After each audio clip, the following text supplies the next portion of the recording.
What is up, everybody? Welcome into Shout, a Buffalo football podcast. It is Friday, December 12th, and we are just 2 days away from Bills, Patriots, everything on the line. A lot to get to. We'll get into the big matchups in this game, what the Bills have to do to come away with a win. We'll get into our predictions, and of course, the injury watch, some Christian Benford news yesterday, a lot to talk about on that front. We'll get to all of that on today's episode of Shout. Ryan Talbot, how are you, buddy? I am doing great, ready to preview this pivotal AFC East matchup. So, yeah, I guess we're going to waste no time and get right into the Christian Benford storyline here. And it's one that I know Bills fans are sitting at home over the course of the last 24 hours, probably rolling their eyes and getting frustrated because it's felt like this has been the story of the Bills season, right? Practice injuries impacting big games. I mean, you think about, like, I know the Benford, this is the second time this season he's gotten banged up in a practice, and it's maybe likely going to cost him another game. He missed the Miami game with a groin injury. Maxwell Hairston was able to get in there and get his first start. He's considered questionable right now. He sustained a toe injury on a normal practice play yesterday, according to Sean McDermott, which puts his status in doubt. He's questionable to play. It's hard to even really say where he's at because, he was in the locker room today. He was walking around in sneakers, like he was out of the medical shoe. So you think that's probably a good sign. But, if he's not able to cut, if he's not able to really run out there, I don't know if you want him out there in a big game. And that puts you in a spot where now it's Tre'Davious White. Now it's Maxwell Hairston, who you drafted Maxwell Hairston. Like, this is a big spot for the rookie. But, man, wouldn't a Darius Slay come in pretty handy right now Right. had he reported to Buffalo as another depth option? It's funny. I was thinking the same thing as you were saying it out loud. That's why, Brandon Beane went out and tried to upgrade the depth at cornerback. So you'd have a veteran with a ton of experience that could come in and help in the event that you had an injury like this. And now, you look at it, obviously Slay didn't report. They lost Jamarcus Ingram in that deal because they put him out on waivers claimed by the Texans. So their cornerback depth has taken a hit of sorts. It could really just be Dane Jackson getting elevated or playing in this matchup as additional depth. And, let's be honest, it wasn't the greatest summer for him. He's come into one other game this season and he was immediately picked on and let up a touchdown. So you're hoping that if Christian Benford cannot go, that you can stay healthy with Max Hairston and with Trey White. And it changes a lot either way. We were talking and you put out an article and things about would Benford follow Stephon Diggs? Well, that could be out the window now, where I think they may have tried to move Diggs around, throw him in the slot. I know they have Pop Douglas in that role too, but try to get him off of Benford. And now you don't necessarily have to worry about that if you're New England. And you're down to two cornerbacks where Trey White's coming off of a few pretty good games, in my opinion. Max Harrison is still kind of getting ramped up, and it's weird in terms of the snaps and the where he's at. I still don't have a good finger on the pulse for where he's at as a rookie. Made some big plays when called upon, some interceptions already, but this could be another big moment for him if Benford can't go.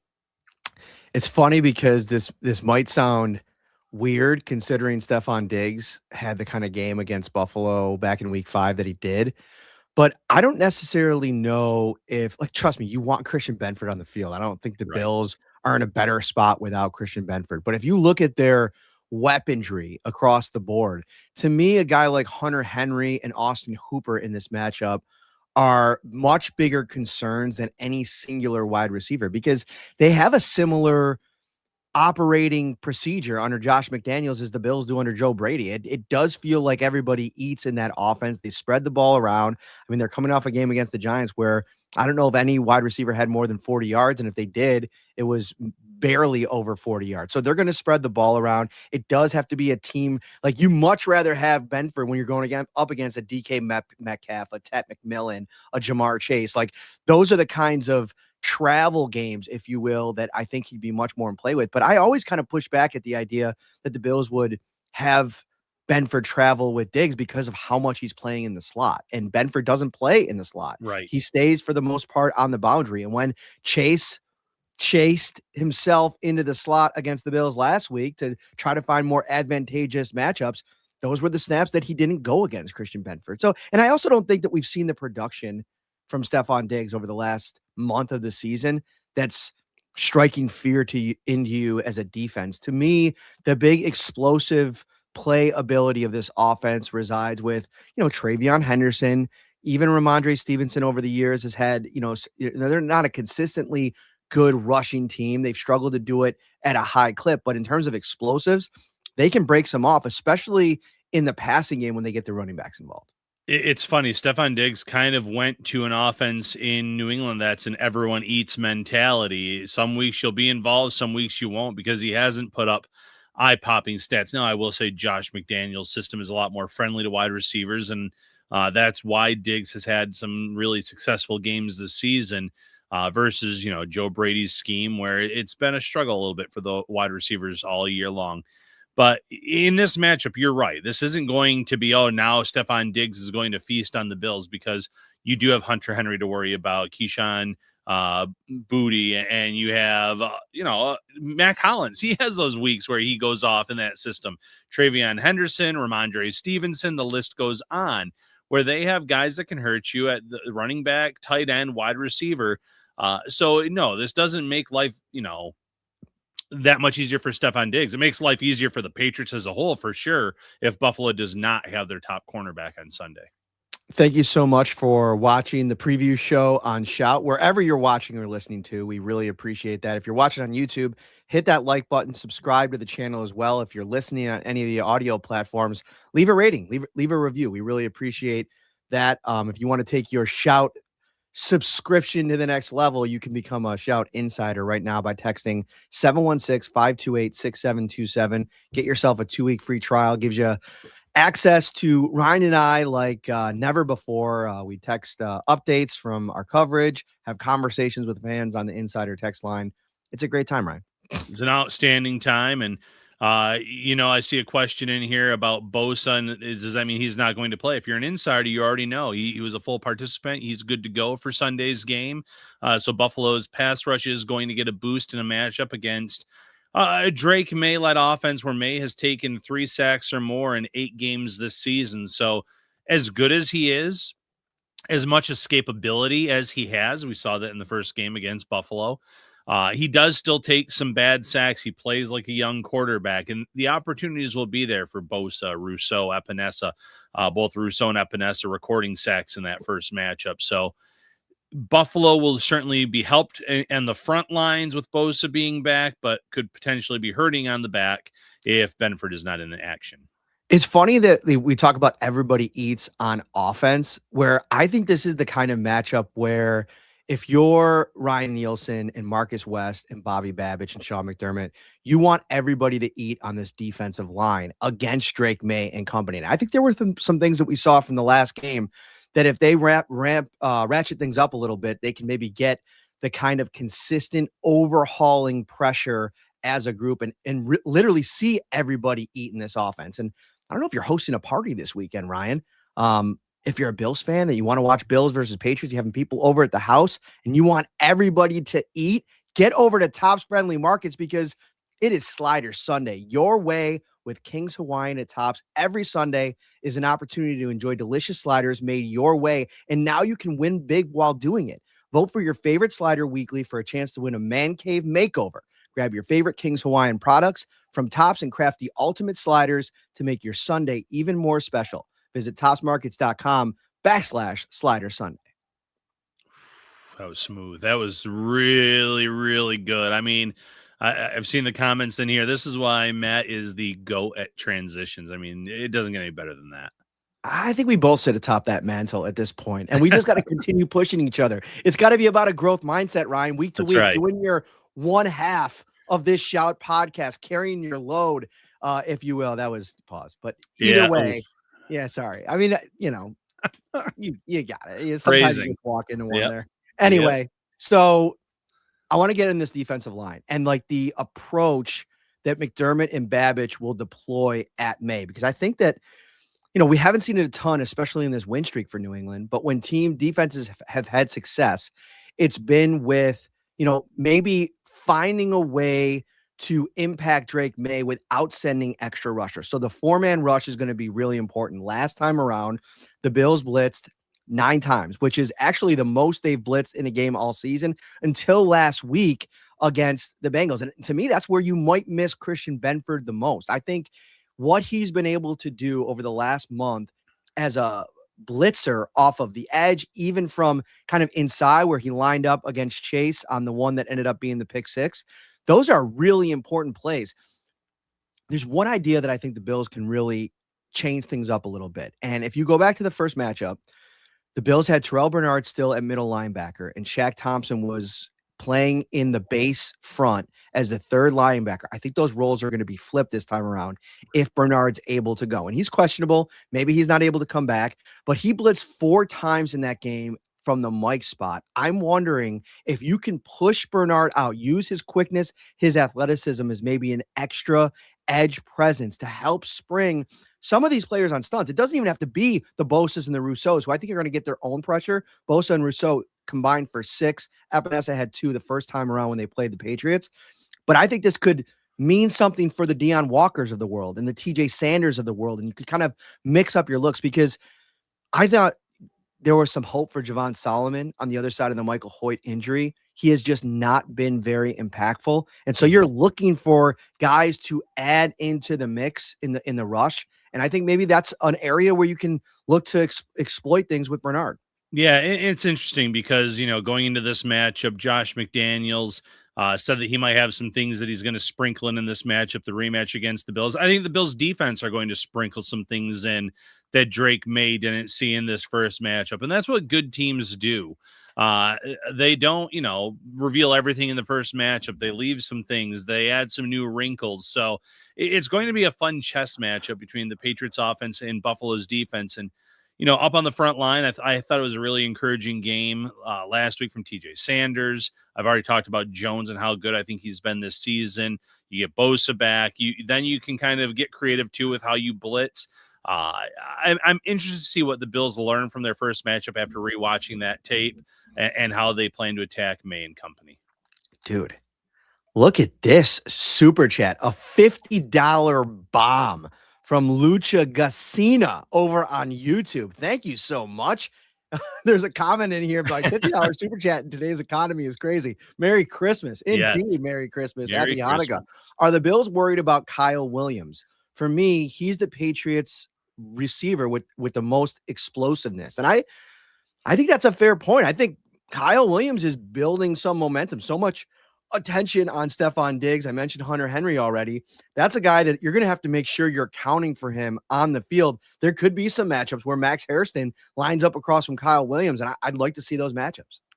Williams is one of my favorite wide receivers in the draft class when he came out, and I liked a lot about his game. He's actually come along faster than I thought. There's a lot of upside to him, and he's only scratching the surface. So, yeah, in terms of trying to account for Stephon Diggs and Mac Hollins and Travion Henderson, Hunter Henry, someone like Kyle Williams can sneak up on you and make a big play down the field. Now, Buffalo's pass defense has been really solid all year long. They usually don't get beat on those deep, explosive plays, but he's someone to keep an eye on. He could be an X factor for New England on Sunday.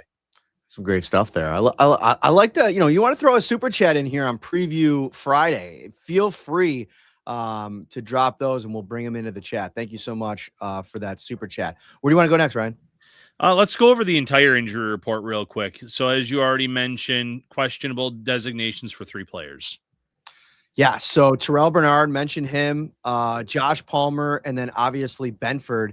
We talked a little bit about this the other day, and I just am finding it hard to figure if Palmer is good to go, how you're not bringing him back knowing the kind of heights he's reached. And I'm not saying that you haven't reached heights with Keon Coleman this season. I mean, if you go back to that Baltimore game earlier this season, that was probably the best singular game by a wide receiver for the Bills, maybe outside of a Khalil Shakir game in there a couple weeks ago, that I think we've seen this season. So that it's in there. That's possible. Keon and Josh Allen have been working after practice. I saw him yesterday working with Keon Palmer for a bit, but it was more Keon and Tyrell Shavers running routes. And I think that he's putting in the effort. He's putting in the time. It's just you haven't seen that materialize on the field. So how do you think the wide receiver hierarchy shakes out here this week? And do you think Keon is active? I think he's the odd man out, and he would be inactive, a healthy scratch in that case. You go back, you rewatch the first game. They were really force feeding it to him. It felt like trying too hard to get him involved. Separation wasn't there. The success wasn't there on the 50-50 balls, the contested catches. Where Joshua Palmer, coming back from an injury, you would hope fresh legs, would be able to extend some plays, stretch the defense a little bit, open things up underneath for Dalton Kincaid, for Khalil Shakir, and the rest of this wide receiver room. But when you look at how this room is kind of laid out right now, it probably does come down. You have to think about Cooks. I would still keep Cooks in this system or in this offense ahead of Keon Coleman. We talked about the importance of Tyrell Shavers to this offense. So really, unfortunately for Keon Coleman, he probably brings the least to the table right now. And for that reason, I could certainly see him being a healthy scratch on Sunday if Palmer's good to go. Yeah, the major problem for me is you go back and we'll look at the first matchup, and Shakir obviously was 63% out of the slot. Keon Coleman was at 62%.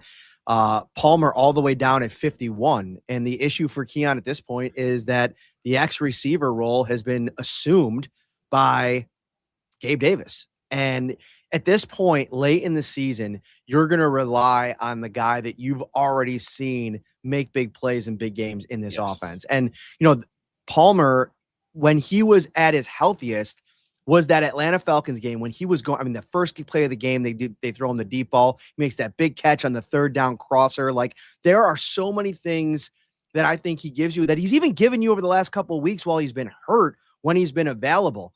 David brings up something on Colin Cowherd. Let's not get out of here before we hit on that, because I want to bring up that clip from earlier today that I saw. I think it might have been from their yesterday show, but I want to get into that. I just think that the five right there with Gabe, Cooks, who you brought in, who could do multiple things. I mean, they lined him up in the backfield. Like, there are creative ways to integrate him into this offense that you just are limited with a player like Keon. And it's going to be challenging, and it's going to be tough to probably, sit a guy down that was your second round draft pick and who's already had issues staying locked in. Right. And, but this could be an opportunity if he is down to see how he responds next week, bring him back against the Browns, and maybe that gets you going. But right now, I don't know. It's a really hard decision. And what's going to complicate things next week, Ryan, McCole Hardman is ramping up. He's been receiving punts in practice after practice is over. He can return to official practice next week, coming off that hamstring injury. They're going to want to get him back out on the field in the return game. So that's going to make the waters even more muddy. So complicated because, the return game hasn't been great, especially punt returns since he's been out. He ripped off a 61-yarder in his debut on a kick return. So he has that return ability in both capacities. They love what Ray Davis brings from the kick return area too, but punt returning, if you can get Khalil Shakir out of that role, he's too important in my opinion to this offense, but you just had no other options, and get Hardman back. It just kind of makes things that much cloudier and more difficult for Keon Coleman. But in today's NFL, it's a what have you done for me lately business. And I know he made a big catch in last week's game, but overall the consistency has not been there, and you got to go with your best guys week in and week out. And right now, it's hard to put him over anyone on Buffalo's roster currently this weekend that's going to play. And could you make a case for him over Hardman? Sure. But you also have to factor in special teams play. David is getting real chirpy in the comments over here, bringing back up the division stuff.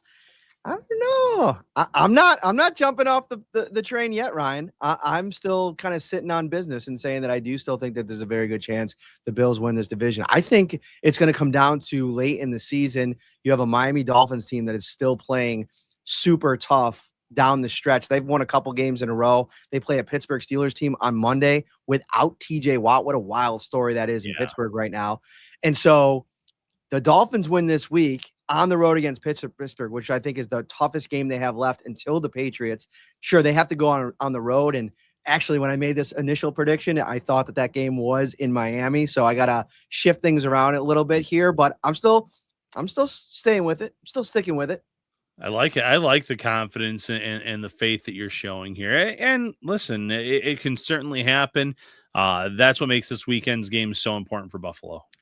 All right. I want to get to something else here. I mentioned this on the show with Brian Hoyer yesterday, but if you missed that episode, I strongly suggest you go back and listen. I thought Brian was awesome. We had about a 20-minute podcast. It was a fun time. This offense for New England it's been really good, right? But the big question has been the competition level, the defenses that they've faced. And if you look at the arc of this season, they've only faced a double-digit deficit in a game 3 times. 2 of those times were early in the season when they lost and they weren't able to overcome at least a 10-point deficit. The one game where they were able to was recently with Cincinnati when they won 26-20 and they didn't have Joe Burrow. They didn't have Jamar Chase. So kind of a little bit of an outlier for me. And that I bring that up because I do think the Bills can make it tough on them to move the ball, to score touchdowns, all those kinds of things.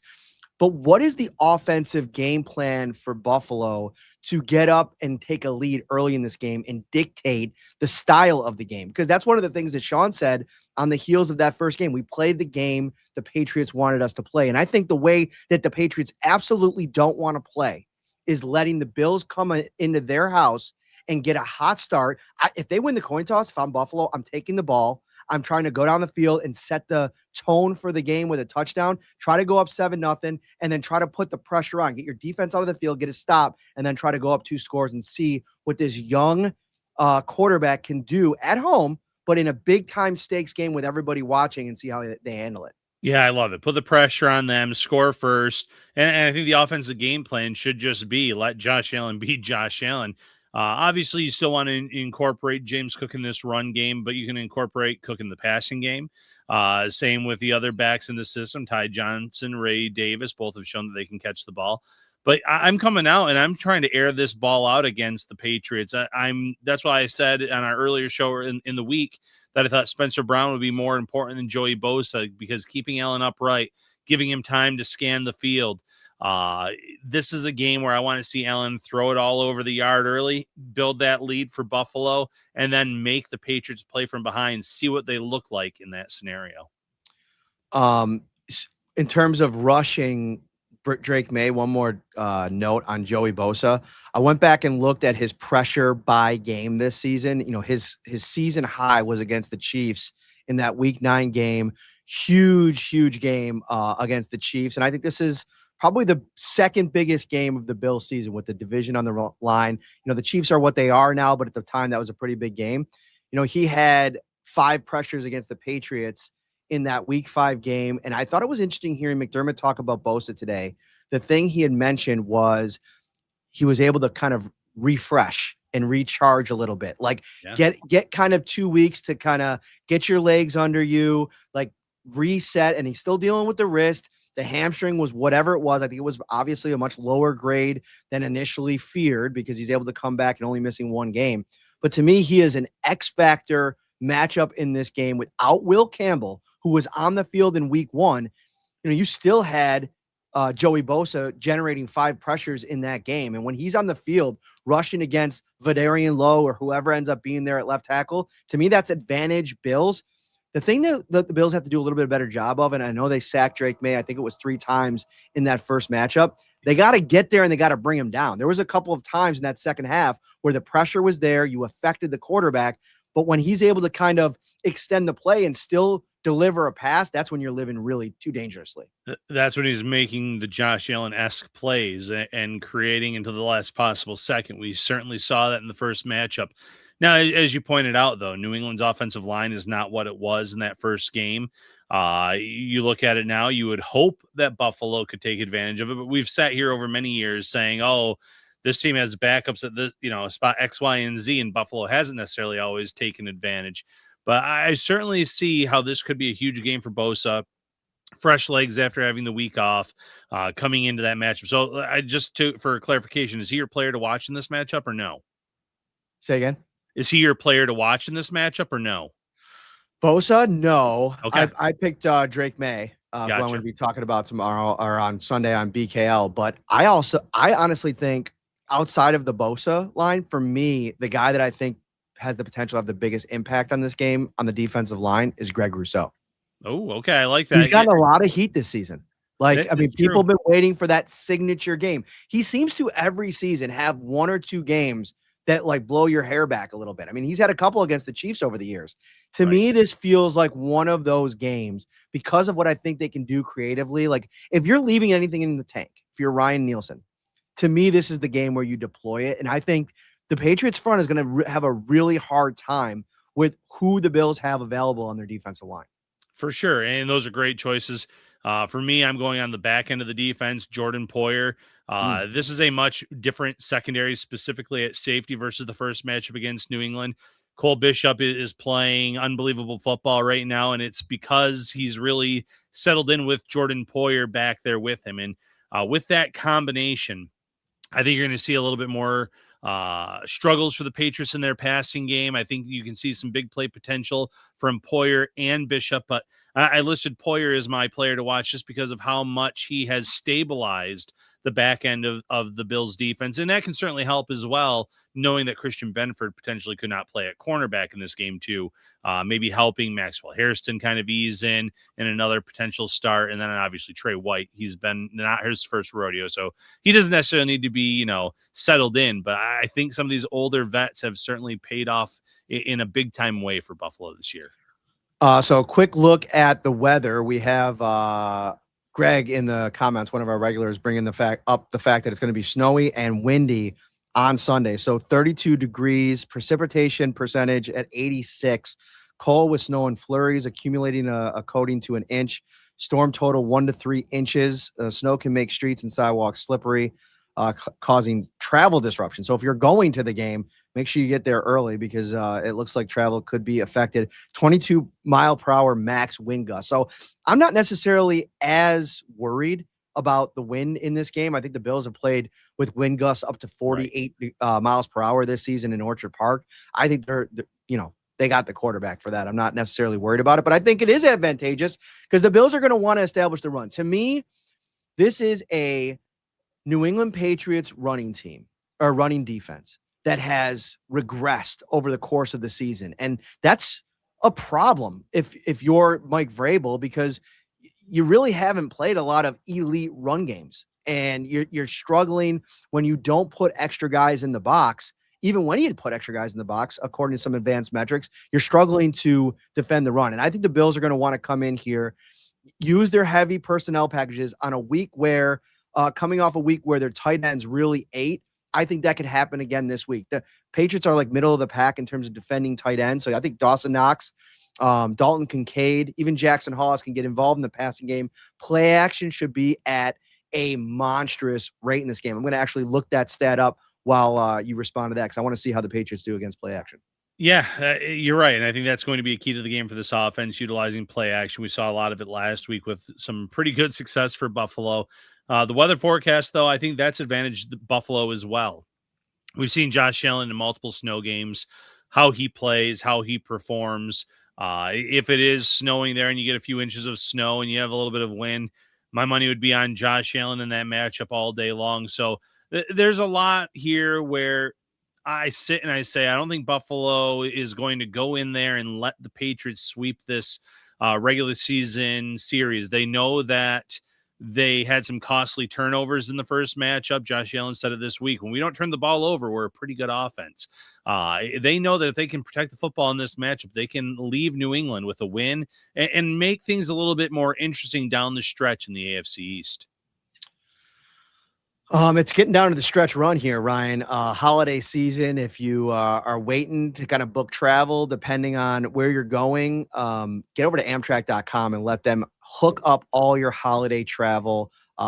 You also go to Amtrak.com and they're chock full of gifts, gift card ideas. Maybe somebody thinking about taking a trip and you want to give somebody a special gift this holiday season. Get to Amtrak. No middle seats ever. A generous luggage policy. There's ease of travel, free Wi-Fi on every trip, and kids ride 50% off all the time. Head over to Amtrak.com for more details. All right. The Patriots defense, according to Summer Brain, and if you haven't been over to Summer Sports, they have this new AI engine that's really cool if you want to play around with it. It's Summer Brain. Search that or Summer Sports. Head over there. Patriots defense has shown some concerning vulnerabilities when facing play action plays over the past 2 seasons. So let's just focus in on 2025. 69% completion rate allowed. That's higher than 66.4%, which is the league average. Big play concern, 8.3 yards per attempt against play action versus 6.8 yards when teams don't run play action. They're facing, they're only getting a pressure rate of 40.7% when they do face play action, and their 4.2% sack rate on play action is lower than their 5.7% rate when teams don't run play action. So if I'm the Bills, Ryan, I'm leaning heavily into this just because I think you've now established the identity that you're going to try to run the ball. So I think that even before you establish that in a game, that identity is something that you can lean into when you decide to force teams to defend the run, but maybe give yourself, depending on the creativity of the schemed up plays, an ability to move the ball through the air. And what's funny is, these things work hand in hand. If the Bills are successful with play action, that's going to make life easier for James Cook, because then on a potential handoff, they might think it's going to be another play action. They might be backpedaling a little bit, and that could open up a running lane for Cook. And obviously you need Cook to run well to start the game to make play action more viable for your team. But yeah, this is an area to exploit if you're Buffalo. And there's no doubt that Joe Brady knows that is going to go in and have that as part of the arsenal for this team going into the matchup. So it's going to be a fun chess matchup in terms of what each team learned from their first game. For the Bills, though, it comes down to protecting the football, because that obviously was the difference in their first matchup. Do you feel that where's the pressure for you in this game? Like the more pressure, like you have so many different national storylines, right? Like the Patriots with this early week, disrespected by being home underdogs at 11-2. You have the fleeting division for the Bills and the pressure of, losing to the Patriots twice in a season right before the playoffs. Like, where do you feel like the pressure sits here just a couple days out from the game? 100% on the Patriots. Buffalo, even if they don't win this division, I know that Buffalo is playoff tested with this roster. They can be a wild card team and go on a run. For the Patriots, this is all about proving that you're actually a legitimate contender in the AFC. I don't care about their record. I've mentioned this before. The first game against Buffalo, the Bills were injury depleted. They turned the ball over 3 times. The Patriots barely won the game. Their best win besides that game was against the Tampa Bay Buccaneers, who, by the way, are not very good right now. Fell to second place in the division, lost to Atlanta, looked awful last night in doing so. So they don't have a true, that one win on their schedule that you can look at and say, hey, this team's for real. Now, if you sweep Buffalo, you're for real. But if they lose this game, then people will be sitting there saying, okay, maybe the Patriots really aren't, what their record shows that they are. They've taken advantage of a soft schedule. Kudos to them for doing so. But I sit here today thinking that the Patriots, despite their record, their seating currently in the AFC, I don't take them seriously right now as a contender, but my mind will certainly change if they have a convincing victory at home against Buffalo on Sunday. Interesting to see how the Patriots will prepare for the play action, because if you look at the Bills' usage over the course of the season, they did not have double-digit play action passes in a game all season until week 12 against the Texans. And obviously that didn't do a lot to help them win that game, but 14 season high play action attempts last week against the Cincinnati Bengals. They had 9 against the Steelers the week before. It's got to be a big part of the package. The final kind of note on that. All right, 2 quick things before we get to our prediction. Number 1, final prediction: does Christian Benford play on Sunday? I'm going to say no. They hold him out a week, especially just because we don't know all the details on it. Walking around today without that soft cast on the foot was certainly encouraging, but I'm going to lean no. What about you? He declined to talk after practice today. Sometimes that's an indication that, doesn't want to talk about the injury, so on and so forth. I do agree with you that it's encouraging that he's walking around. He also spent some time with Max Hairston after practice talking, but that's not out of the ordinary. They do that quite a bit after every practice. So I think if you were absolutely press me right now, I'd probably say he will not play, but I got to say I'm at 50-50 completely. I don't know the Sure. severity of the injury. If you can, maybe get to Sunday and you do a pregame warm up. The other thing is going to be cold. It's going to be snowy. You're going to have to be dealing with a kind of a slick surface once again. That could play into it as well. Maybe he feels close to being ready to go, but because of the conditions, that could be something that holds him back. So I think this is a true wait and see situation. Tomorrow, when there's elevations like we talked about earlier in the show, if Dane Jackson gets brought up, that's a good indication that you probably won't see Benford in this game. All right. Last little conversation I want to have. So Greg Cosell went on Colin Cowherd's podcast. Did you see the clip? I did. Okay. He went on his podcast, and I don't think it was as big news as it's kind of been passed around to be, because Cosell goes on the One Bills Live every week, and he's consistently kind of been saying pretty close to what he said on the show, but it was very direct. Like, the Bills do not have a good roster. They have one of the worst wide receiving rooms in the league for a star quarterback. What was your initial or your reaction to the comments that Cosell made? He's not wrong. He talked about Khalil Shakir being a number 3 wide receiver, and a very good one of that. He might have even said number 4. I think he said number 3. And he's not wrong, though. And yet the Bills sometimes are using him as like their main target at wide receiver. And it does go to show you. And I get the drama, the divorce with Stephon Diggs and how that all played out, where I'm sure in Brandon Beane's mind, Diggs was still going to be here at one point in time. But when that did go awry and that went amiss, he really hasn't gone out and done enough to replace him and give Josh Allen a proven, true number 1 type of receiver. It's been, a shot in the dark on Curtis Samuel, which certainly has not worked out. $13 million, per year deal for Joshua Palmer, who has not worked out in year 1 because of injuries, as we know.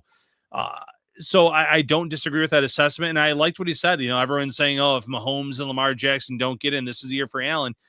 Well, no, not necessarily, because the roster around him is not great. This is a very average roster.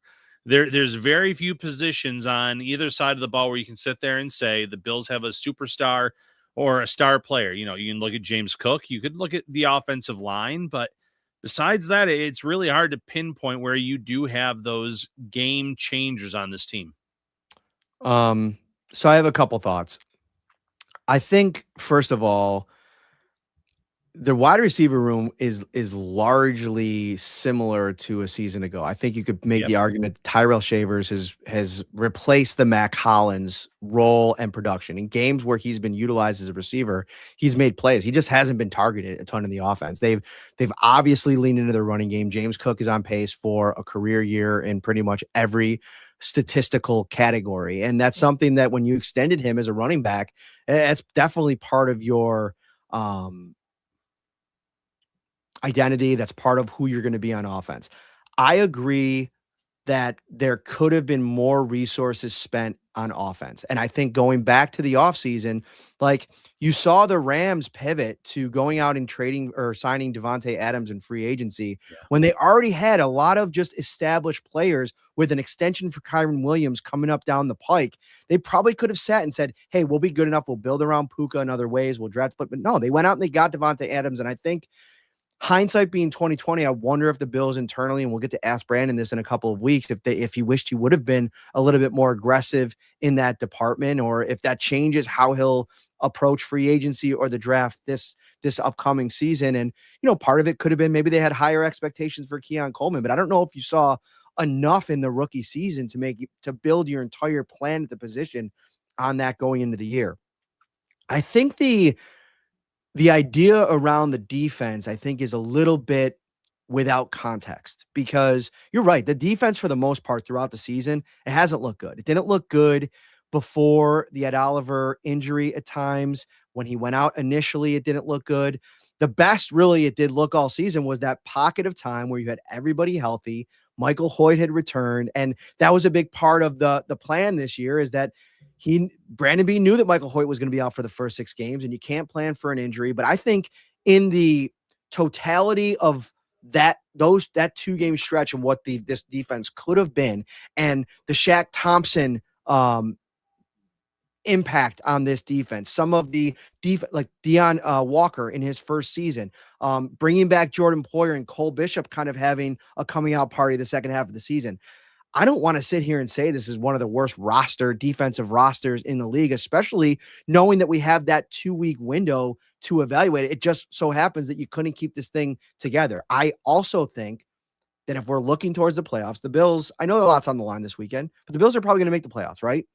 Right. Ed Oliver's probably going to be back for the playoffs. And if you keep Bosa, Rousseau, Epinesa, Walker, all those guys healthy for the playoff run, Mahomes doesn't make it, Lamar doesn't make it, Burrow doesn't make it. I think you feel really good about that. And I don't think you're having that conversation as much about the talent level of the roster once you get one of your most talented players who's missed most of the season and Ed Oliver back. Sure, and you know, obviously Benford's injury seems minor too, but keep him healthy throughout the playoffs. That was the downfall last season, getting hurt in that Chiefs game.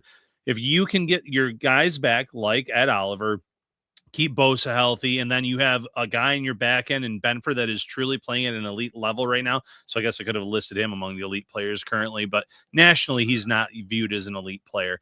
Then you have a shot because you still have Josh Allen, you still have James Cook.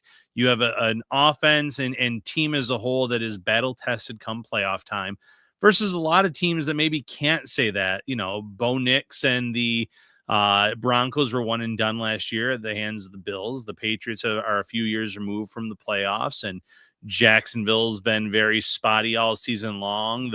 Right now you're talking about the Steelers, who really haven't won a playoff game in a matter of time or been a factor in the playoffs. So you look at Buffalo compared to a lot of those teams that they're in the mix with, and you would feel very good about them despite this roster having some flaws. All right. It is prediction time, Ryan Talbot. I will start us off. All right. Bills, Patriots on the road. I think that it's really hard to beat a team twice in one season. I think that's where I want to start. I think the Bills have their backs up against the wall. For as much talk as there has been about the Patriots being a home dog, the questions that the Bills have been facing this week are really centered around the Patriots taking over this division. And like they're hearing that this is a hats and t-shirt game for them. And this is going to be a motivated group on both sides of the ball to go on the road in a big time spot and have a big time performance. And I think they're going to do that. I think they're going to be able to run the ball.